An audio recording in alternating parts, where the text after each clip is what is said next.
Hi to all, welcome back to our channel. And అందరు ఎలా ఉన్నారండి? మేమైతే చాలా బాగున్నాము. మీరు కూడా బాగుండాలని మనస్ఫూర్తిగా కోరుకుంటున్నాను. టుడే వీడియోలో అయితే సండే వ్లాగ్ అండి. మార్నింగ్ నుండి ఆఫ్టర్నూన్ వరకు నేను ఏమేమి వర్క్ చేసుకుంటాను అనేది వీడియోలో వస్తాయి. ఎండ్ వరకు చూడండి, అర్థమవుతుంది. నచ్చితే లైక్ చేయండి అండ్ వ్యూస్ అవుతుంది అనుకుంటే షేర్ చేయండి అండ్ ఈ ఛానల్ని అయితే సపోర్ట్ చేయండి ఫ్రెండ్స్. సబ్స్క్రైబ్ చేసుకోవడం మాత్రం మర్చిపోకండి. ఇక్కడైతే నేను bagara rice and chicken curry అయితే ప్రిపేర్ చేస్తున్నాను. నేను మార్నింగ్ అయితే టిఫిన్ చేసేసాము. నెక్స్ట్ అయితే ఇక్కడ ఇలాగ ప్రిపేర్ చేసుకుంటున్నాను. నా స్టైల్లో అయితే చికెన్ కర్రీ బగారా రైస్ అనేది చేశాను. టేస్ట్ మాత్రం చాలా బాగుంది. ఒకసారి మీరు కూడా ట్రై చేయండి, బాగుంటుంది.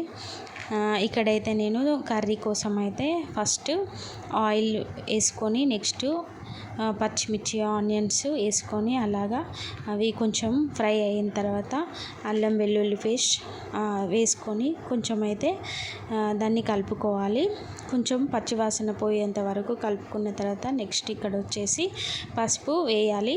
పసుపు కూడా కొంచెం టైం కలపాలి. కలిపిన తర్వాత ఇక్కడైతే చికెన్ వేసుకొని దాన్ని అయితే కలుపుకున్న తర్వాత కొంచెం సాల్ట్ వేసుకున్న తర్వాత మూత పెట్టేసి ఒక 5 మినిట్స్ వరకు మగ్గనివ్వాలి. మగ్గిన తర్వాత నెక్స్ట్ అయితే కారం పొడి తగినంత తీసుకోవాలి. మీకు తగినంత తీసుకోండి. నెక్స్ట్ అయితే సాల్ట్ వేసుకోవాలి తగినంత.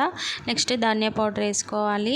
దాన్ని అయితే మూత పెట్టి ఒక 10 మినిట్స్ అట్లా మగ్గనివ్వాలి. నెక్స్ట్ అయితే మూత తీసి ఇట్లా కలుపుకోవాలి. ఐ హోప్ ఈ వీడియో మీకు నచ్చుతుంది అని అనుకుంటున్నాను. నచ్చితే మాత్రం ఖచ్చితంగా లైక్ చేయండి అండ్ యూజ్ అవుతుంది అనుకుంటే షేర్ చేయండి. నాకేమన్నా సజెషన్స్ ఇవ్వాలనుకుంటే కామెంట్ చేయండి. నెక్స్ట్ ఇక్కడైతే వాటర్ అనేది తగినంత తీసుకోవాలండి. తీసుకున్న తర్వాత దాన్ని అయితే ఒక 15 మినిట్స్ అట్లాగా మగ్గనివ్వాలి. ఉడికేంత వరకు ఉంచుకోవాలి. ఉడికిన తర్వాత చివరిలో అయితే గరం మసాలా వేసుకొని నెక్స్ట్ కొత్తిమీర వేసుకుంటే అయిపోతుందండి చికెన్ కర్రీ. చాలా సింపుల్ అండ్ ఈజీగా అయిపోతుంది చికెన్ కర్రీ. టేస్ట్ మాత్రం సూపర్గా ఉంటుందండి. నేనైతే ఇక్కడ బగారా రైస్ అయితే నేను రైస్ కుక్కర్లో అయితే చేసుకున్నాను. అయిపోయిందండి ఇక్కడ వంట అయితే. నెక్స్ట్ అయితే ఇక్కడ అంట్లు అయితే క్లీన్ చేసుకుంటున్నాను. నేను ఎప్పటికప్పుడే క్లీన్ చేసుకుంటానండి.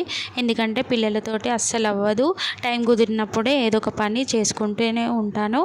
సో ఇక్కడైతే ఇవి క్లీన్ చేసుకున్నాను. నెక్స్ట్ అయితే బట్టలు అయితే వాషింగ్ మిషన్లో వేసాను. మార్నింగే వేసాను, వంట పనిలో పడి మర్చిపోయానండి.